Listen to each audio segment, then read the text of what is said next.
Tonight on Thursday Night Football, AfterBuzz TV, for the 193rd time, the longest rivalry in the NFL, Bears and Packers square off. Stay tuned.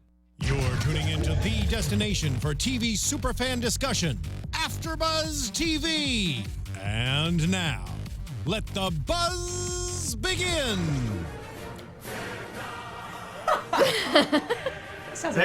Bear down, duck and cover, wear as much padding as you can because you're all getting hurt right now. But we have to break it down because I know it's sad, It's a message. but it's true. But we're going to break it down live on AfterBuzzTV.com, the AfterBuzz TV YouTube page, iTunes, SoundCloud. You're liking, subscribing, telling your friends about the wonderful world of AfterBuzz. Welcome, everybody. I am Josh Tariff. Big crew here today. First off, the lady to my left, sporting the Dodger blue, still in support. I'm sad, but I'm not giving up hope. It's JJ Jurgens. Hi, guys. You can follow me on Twitter at JJ Jurgens. Over on the other side, she forgot to wear her blue. They didn't give me the memo. Clearly, I missed out. But still the most fashionable here, it's Jill Munroe. I am sad about the Dodgers, too. Happy about the Sparks. Go Sparks. And you can follow me at Stiletto Jill. And Mike is off this week. It's his bye week, but filling in. You can see him on the Monday Night Football AfterBuzz, and he got the blue memo, and he got the J memo. It's Josh Rodriguez. Yeah. Hey, what's up, guys? I didn't wear this for the Dodgers. I just wore it for random reasons. But you can follow me on Twitter and Instagram at Josh_Rodriguez_. That's what New Yorkers do. Yeah. You know, we'll just point that out. And of course, we got our buddy Jimbo in the booth, at Jimbo in the booth. That's his Twitter. It makes sense, doesn't it? It It does. does. Is it really? No. Yeah, his Twitter is now. at Jimbo in the booth. Shut up. Now I have to go follow him. And that's the only reason you're following him, apparently. Okay. Because I didn't know, and now I'm informed, and it's, kind of This is genius. what we do here. So like I said, this was the 193rd time these two teams have met. Ironically, the Chicago Bears lead the series. It's 94 wins for the Bears, 93 for the Packers, and 6 ties. Jeez. But you would think over these last few years, it doesn't feel that way. No, not at all. What happened? Are we it's Throwback Thursday? That's why we're focusing on the Bears part, right? Exactly. Well, we're focusing on the fact that in their history, the Bears have beaten the Packers more times. But these last several years, it hasn't felt that way, and tonight was more the same. I mean, Yikes. Green Bay with a 26-10 win, but it felt much bigger than that. Yeah, the Bears are just a bad team. I mean, what happens is when you're a bad team and your backup quarterback goes out, it's just going to be a long game. Yeah, we're going to get into their quarterback issue in a little bit. Jeez. But it was... I found this game really interesting because it only felt like it was really like one half of football, because the first half there really wasn't much of anything. Nothing happened. Yeah. It was 6-3 at halftime. And then really the Packers as a whole really woke up. And the Rodgers Bears woke up. and the Bears turned back into the Bears. Right. Didn't we expect this kind of game, though, at least in the second half, from Aaron Rodgers after his subpar showings these past couple of weeks? Absolutely. You expected him to turn it up, right? I'm surprised it took as long as it did, though. I'm surprised he really didn't get it going until the third quarter. They kind of talked about that at halftime, though, and even the announcers kind of defended him a lot on that and said if you really looked at it, that it wasn't, his guys weren't doing anything for him. Like, they weren't getting open, there was no receivers anywhere. So there was actually a good conversation on Twitter, people debating that Rodgers is taking too much of the heat for this, that a lot of it should be blamed on other people on the team. So a good conversation to have. Randall Cobb had a clear touchdown pass in the end zone that he got hit away at the last second, so that was one. He also caught one that he stepped out of bounds. So that game could have easily been like 14-6, maybe even like 17-6 at the half. Well, yeah, I mean, it's not all Aaron Rodgers' fault, right. But when you're the quarterback of the team, it always goes there. I mean, your running back is out. Jordy Nelson has not done what we've expected him to do now, come back from injury. Randall Cobb is dropping passes. Right. They have a lot of injuries on their secondary. So all these things add up, and everyone's just like, no, Aaron Rodgers. Something's wrong with Aaron Rodgers. But if they finally seem to really get in sync, and again, talk about in sync, how about the fact that he had 3 receivers with at least 10 catches each? That's insane, but a lot of that came from like Cobb lining up in the backfield and Montgomery lining up in the backfield and short passes. Davante, though, is what really surprised me. I mean, we'll probably get into that a little later. I didn't expect a great that big of a game. from Davante Adams, but with Eddie Lacy out, they really don't have a running back they can rely on right now. So their running game is kind of like the short pass game. So that's where Cobb's receptions are coming from. That's where Montgomery's receptions are coming from. So the 10 receptions for 3 receivers isn't really a big deal to me, but the Davante Adams game is a huge deal to me. Well, let's talk about Davante Adams a little bit, because here's a guy who 4 days ago was knocked out on the field and was gone for concussion protocol, because of which he was on my bench in fantasy this week because I didn't expect him to play on 4 days rest. Yep. And then he has arguably one of the best. I might have yelled a little too loud. I'm not angry at all. But he had one of the best games in the history of Lambeau Field. Go figure. Record-setting. Yeah. Go figure. 13 catches, 132 yards, 2 touchdowns. Unbelievable. That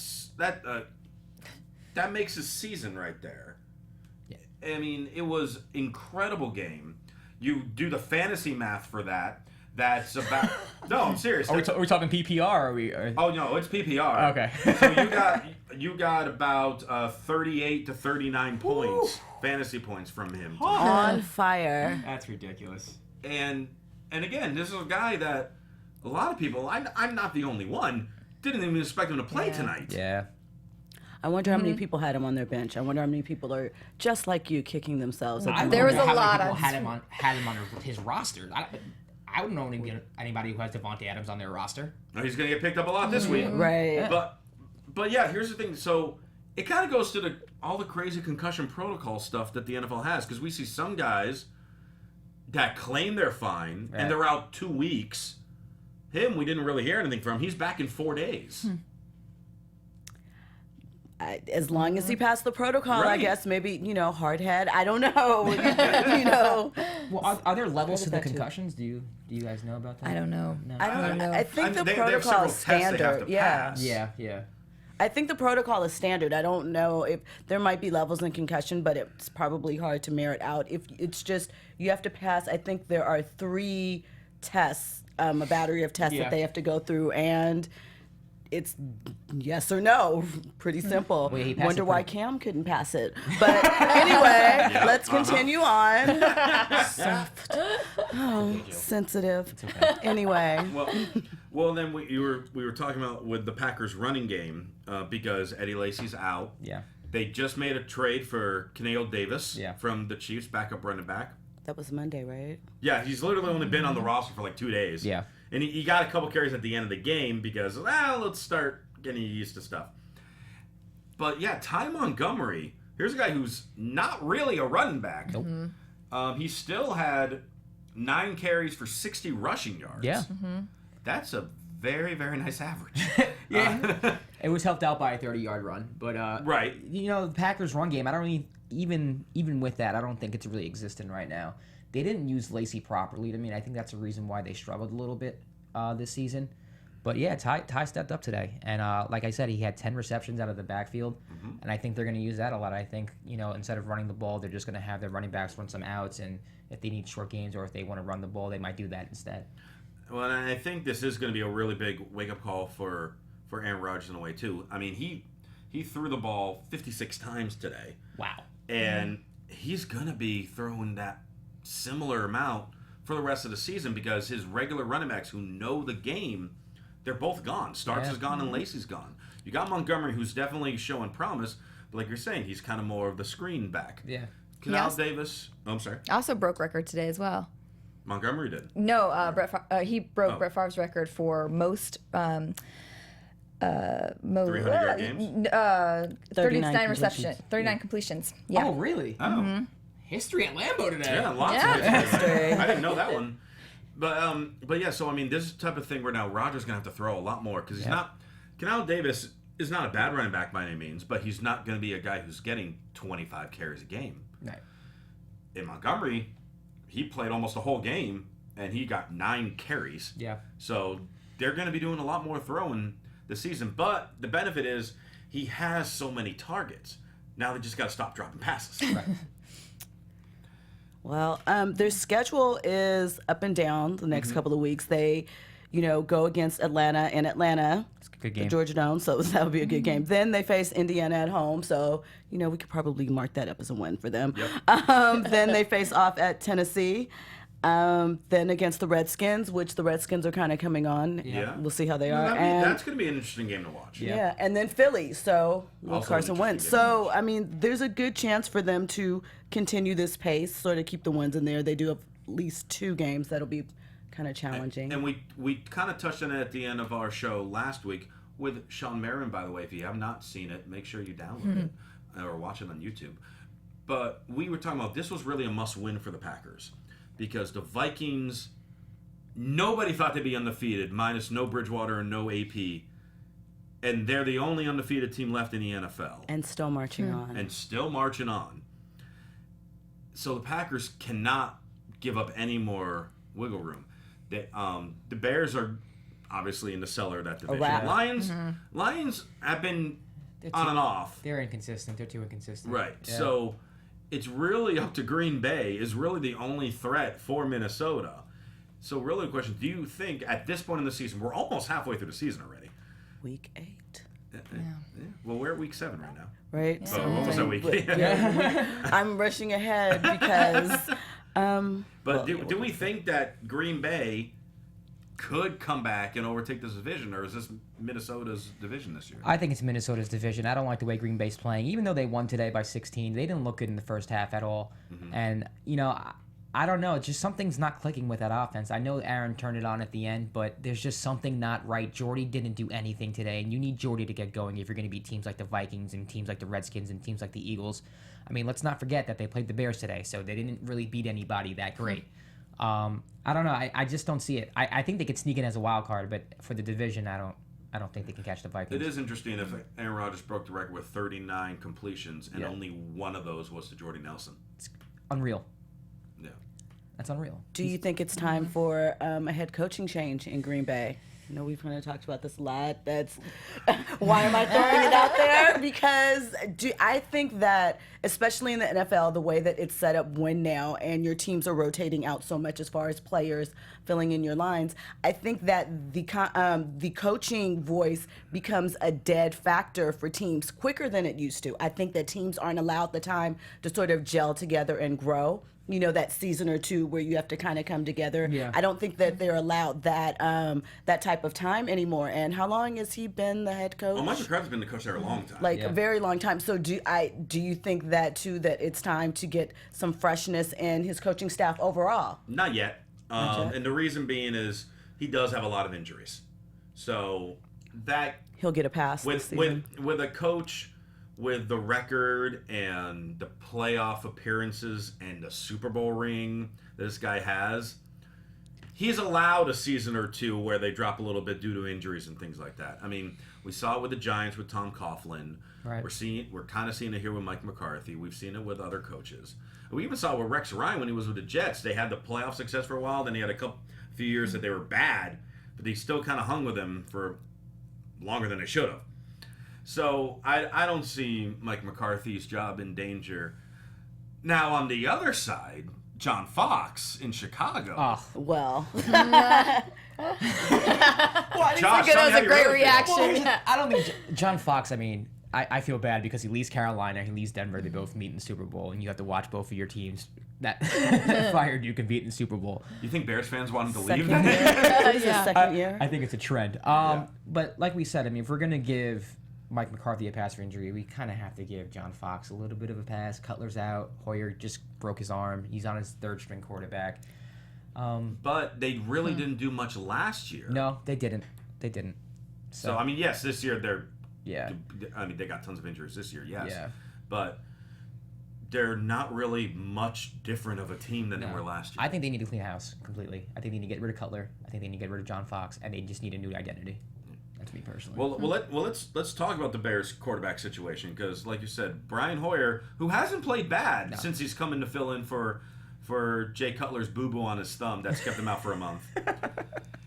But Hoyer breaks his arm. Facts. It looked nasty.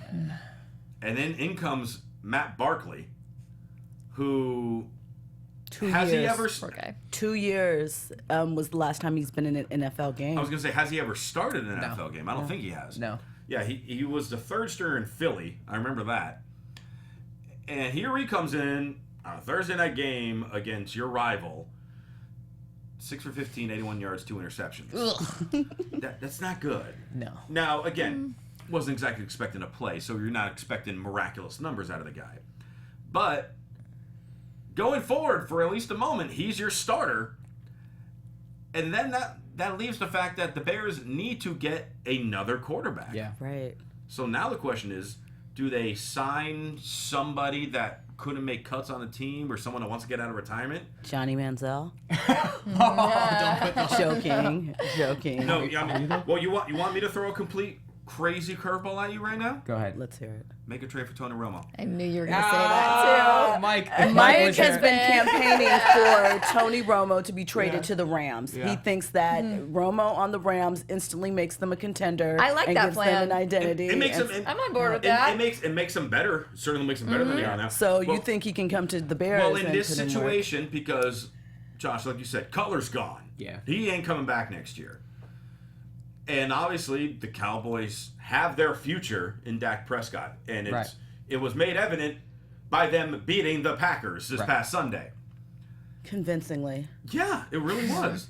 So, with that, Tony Romo is supposed to be coming back in like 2 weeks or so. He's supposed to be healthy. Supposedly, yeah. Supposedly healthy. And the Bears, they almost have 2 bye weeks right now because they played tonight. Their next game is not till Halloween. They have the following Monday night game. Oh, wow. October So they get 30th. they get 11 days off, and then it's their bye week. So they get 11 days off, and then another 13 days off. So that's plenty of time Wow. Oh, yeah. to make a trade And to that's get against that quarterback to learn the system. For next year? To start getting things ready, and then for next year. So I mean, you could make a trade.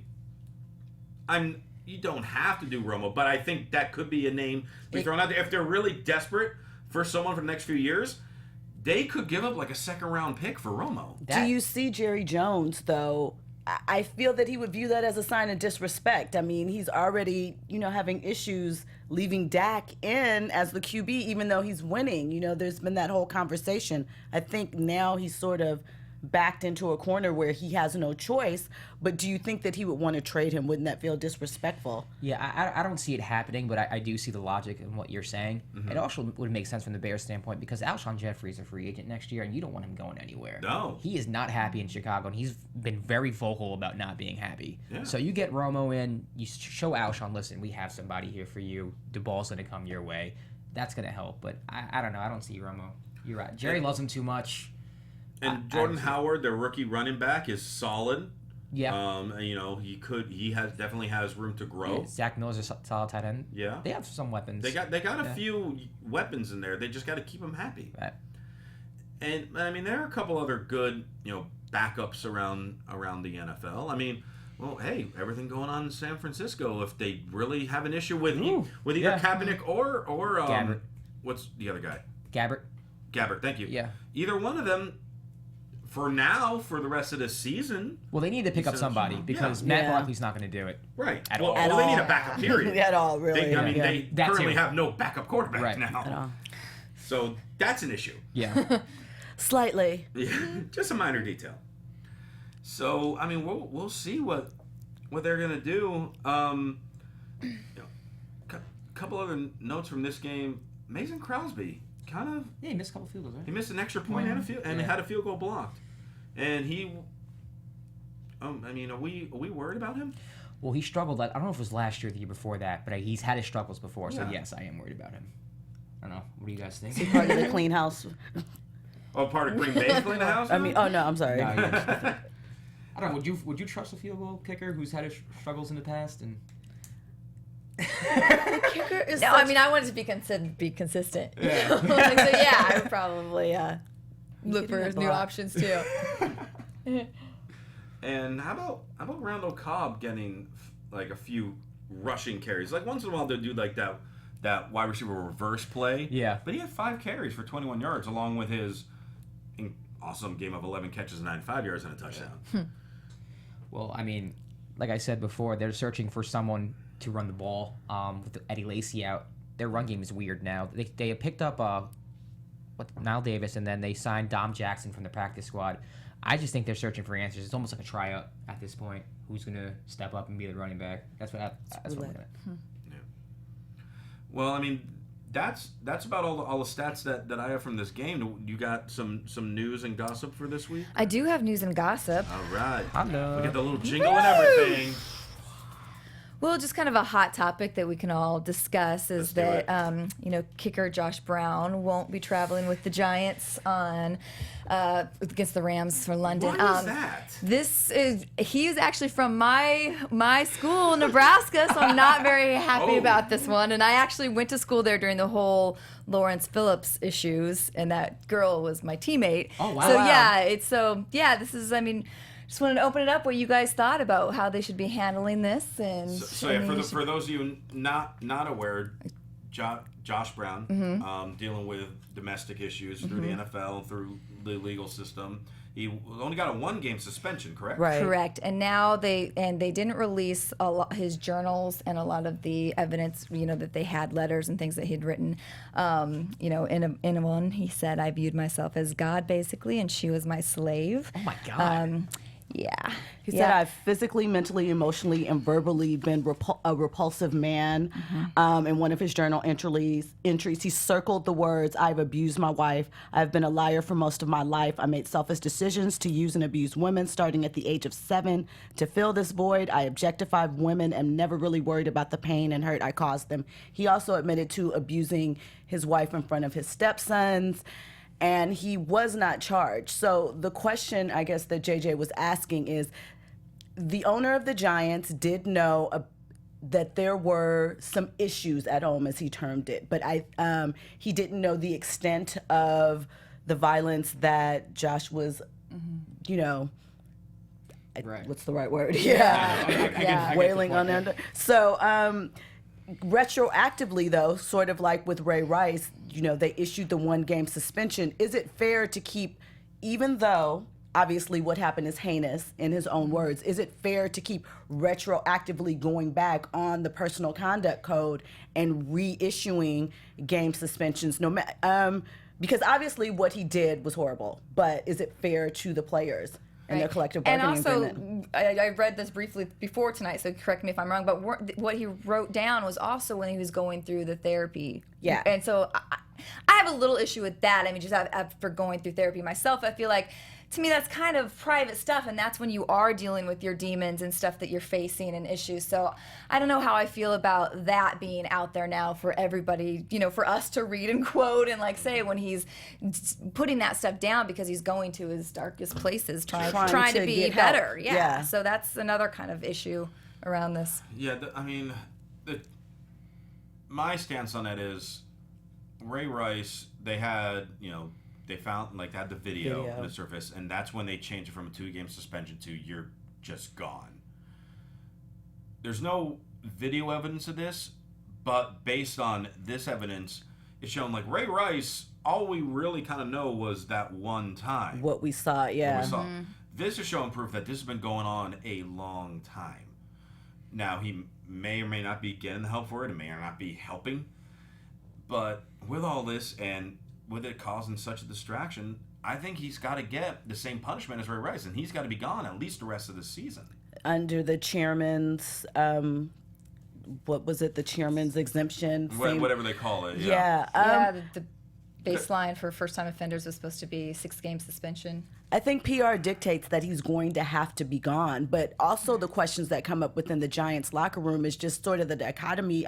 Victor Cruz and several other players have spoken out in defense of Josh as a good guy who has some issues, but just last weekend with Odell Beckham Jr. and the net, everyone was kind of on the opposite side of the fence. So do you think that is going to have an impact in the locker room and those type of things? I think it's one of those things where they're going to say these type of things, especially if they feel he's a good guy, then they should certainly stand up for him. He's their teammate. However, over these last few years, I just heard the stat this morning on Dan Patrick's show, but if I knew we were going to talk about it, I would have remembered the whole thing. Over the last few years, Adam Vinatieri has been the most accurate kicker in the NFL. Second is Josh Brown. Wow. So they lose a lot of points from this. So the Giants, I'm not questioning that they're just saying this because the guy gets a lot of points, but I'm sure it helps. And so they're going to say whatever they can to make it sound like he's a good guy because they want to keep him on the team. And if they feel that he is a good teammate, then so be it. But with all this going on, I mean, between the Odell Beckham shenanigans and then this serious stuff, you need to kind of push this to the side for now, have the legal system deal with it, don't have him involved in the locker room, and go out and try to win your division. But the legal system has dealt with it. Yeah, and that's part of the issue too, is they're not going to deal with it anymore, and that's why they released this, I believe. And they didn't. The ex-wife didn't testify or push the case anymore. Was part of the reasons why they dropped it. I think that's kind of what, I want to make sure I put this carefully, makes things complicated for owners and those situations is that we understand that women sometimes in these situations may not be ready for whatever reason to leave them. And so it sort of makes it hard to punish or to get involved because it becomes a personal thing. It is what is happening in someone's home between two people,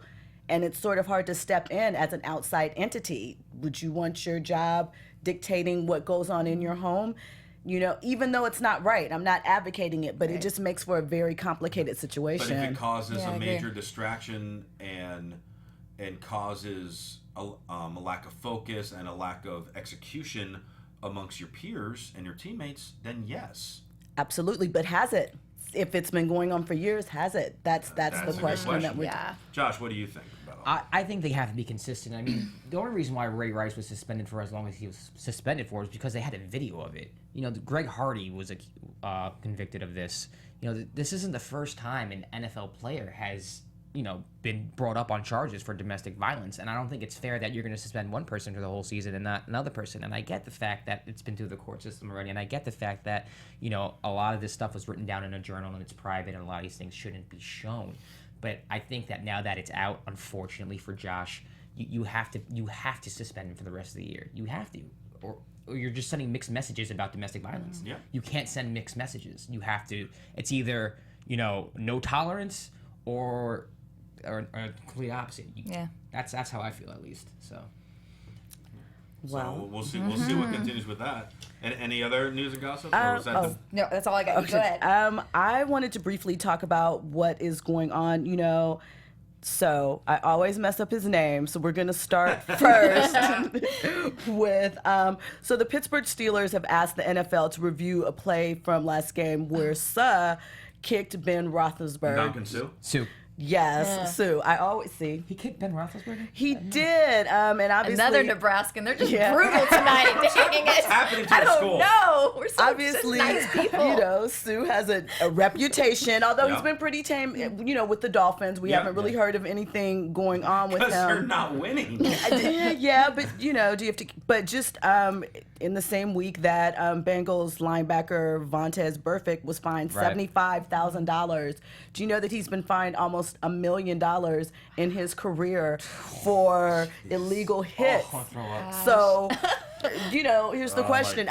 We've heard both sides. If you've looked at any debate, do you think that he is a dirty player? Do you think if you saw Sue's the play from Sunday, do you think that he deserves to be fined and put out again? Are we fighting a losing battle with the devastating hits and this type of issue still coming up? Honestly, I have not seen this hit that's in question, so I can't really judge that one. Yeah. But Ndamukong Suh does have that reputation. He's been fined several times. Again, not too much in Miami since he's been over there. He's gotten a little better behavior, but he still has that reputation. And it's really to the point where a lot of these guys, like Burfict, the fines don't matter to them because they make millions upon millions of dollars. So he will give up $1 million that go to charities that once he pays the fines, so he can keep doing what he's doing. The only way to punish him is to suspend them. And he's not suspended. He's not being suspended for this hit. $75,000 though. That would hurt me. Yeah. Well, it would hurt us. Yeah. I mean, that's like 2 years' salary for a regular person. That's like half a quarter for perfect. But do you think that he's a dirty player? Do you Yes. think Oh, that yeah, he's deserved absolutely. this? Oh, yes. Absolutely. Yeah. So do you think that it's worth the Bengals keeping him on? Do you think that he makes it beyond this season with them, or another team picks him up? He's a good player. No. It's How much are you willing to put up with? Exactly. honestly. I mean, I'd like to see them not, because I saw that one. I didn't see Sue's, and I hate seeing that. Like it just, I mean, I know it's part of the game, part of football and everything, but I just don't like seeing players doing that to people. You know, it just. I just want to see him compete and compete. I mean, I understand injuries happen and it's part of the game and everything, but I want him more to have them like not on purpose, not people trying to really end people's careers. Take them out. And that kind of goes with the new rule that they set this year that a lot of people hate. That the rule of like direct helmet intentional hit is a 15-yard penalty, and then if you do it a second time, then you're rejected. Yeah. So it kind of is, I got one free one. I got one good time to get it in. I'm being serious though. Like, all right, I got one for shot. I get one real good shot in. So I mean, that's the type of thing where they're also having that mindset. Now they might get fined from that one shot, but they're just like, hey, if it took out the quarterback, Ben Roethlisberger is out. Yep. I mean, I'm not saying that was the hit that did it, but it could have led to that. You never know. And so with those type of things, you got to change that rule, because if you view that someone is maliciously, intentionally trying to hurt someone, that to immediately be thrown out of the game. They can't just have a 15-yard penalty. Yeah. And then you got to work more on suspensions, and then the team does have to take a hard look. I mean, Bengals also have Pac-Man Jones, terrible reputation as well. And that led to that pretty horrific... good player at times. Well, so was Perfect. Right. They're both very good. They're both Pro Bowlers. I mean, they're good players. He was an excellent professional wrestler, too. He was also... That he was. Speak on it. I don't know if excellent's the right word to describe him. Entertaining? All right, I'll give you that. Okay. I'll give you that. Okay. But, bad, who bad, Mr. Pac-Man Jones. Mr. Pac-Man Jones. Thank you, Jimbo. Give yourself a sound effect. JJ said you... Yeah! I love how you gave him permission to take a sound effect. But yeah, so, I mean, it's something that the Bengals really will have to take a good hard look at in the offseason. And it's also a matter of how they do this year. If they don't advance in the playoffs like they have in years past... I don't think they're making the playoffs. Yeah. Well, now it's all up in the air with Roethlisberger's injury. That's true. So since he could get up there, they definitely got to work on their rush defense now, because that's been falling apart. But yeah, I mean that's a tough one, and it kind of goes along the lines with the Josh Brown stuff. Yeah, because they help provide a lot of help on their defense. Yeah. Well, guys, we shall see. Yeah. So let's go into some fantasy picks or predictions heading into next week or this weekend's games. So love the lights. So, by the way, for those of you that do DraftKings or fantasy football, we're going to start something beginning this Sunday with myself, JJ, Jill, and Mike, who's not here tonight. We're going to be competing all against each other in DraftKings to try to see who reigns supreme. Mike and I have done fantasy. These two have not, which means one of them is probably going to win. We have no idea what we're doing, but we're going to try. Which means they're going to Is it double gonna go my this score. Sunday? We're going to start it this Sunday. Can you do it? Okay. I'm going to When are you going to send it? Because you send it if you send it before midnight. I'll send it to you guys tonight. You have 3 days to set it up. Okay. That's good. No, I'm out of town for the weekend. That's why I was just asking when it was coming out, because I gotta prep for this. JJ's getting social. You can do it over your phone. Jill, I'll set your lineup. Okay. Oh, see. No cheating. Maybe I'll just text you for some advice. To me, I'm taking this to work tomorrow. some fantasy players, in my opinion, to look out for. I would watch out for Kelsey on the Chiefs. He's playing the Saints. Their secondary is terrible. They give up 1 million points every week. I would also look AJ Green, Bengals. They're playing the Browns. He'll have a field day. And Amari Cooper against the Jaguars. Their secondary is nothing. I don't know Siri. What are you trying to say, Siri? Siri Were you about to rebuttal? Are you about to disagree with me, Siri? Siri was taking notes for me for later, so I can remember as I look. And there was one more that I was thinking of. Who was it? Oh, look for Mike Evans on Tampa Bay. Yeah. No Vincent Jackson anymore. No Vincent Jackson playing the 49ers. Again, their defense ain't all that great. Is So I that a expect word? a big weekend from wide receivers this week. We already saw it today with the Packers. And my one upset pick this week, I'm picking the Rams to beat the Giants. No! Interesting. Oh, so we're gonna talk about that on And Monday that's in London, by yeah. the way. That's a game in London. 6:30 a.m. on the Pacific Coast, 9 a.m. on the East Coast, 6 a.m. Sorry, not 6. As much as I love the Giants, I don't know if I'm going to wake up for that. You're not gonna wake up for that? And then we also take a quick peek into our game next Thursday. Because obviously, who knows what the rosters are going to change or anything between now and then due to injuries. But next Thursday, we got an AFC South showdown, which I'm using quotations on, because Tennessee Titans hosting the Jacksonville Jaguars. The two teams that probably have the lowest viewership, really. Yeah. In all honesty, I mean, when you break it down, they're not very popular teams. Tennessee is very quietly a 500 team. Yeah. In a division that's very winnable. Yeah, with the Very division. winnable. Houston's Are not those- showing. That was your sneak. That's your- Mike's sneak. Mike's peek. sneak. Okay. Yeah, because Houston's not producing the way they should. Right. Indy is on the decline. Jacksonville honestly has not produced the way they should have been this year so far. Yep. This year.